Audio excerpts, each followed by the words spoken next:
Roger, what are you doing now? Mister? Excuse you?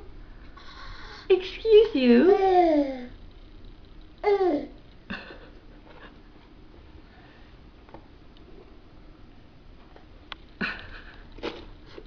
At least I can blame the state of the house on the kids no matter what. Even though it's just all us being just messy, we just blame the kids.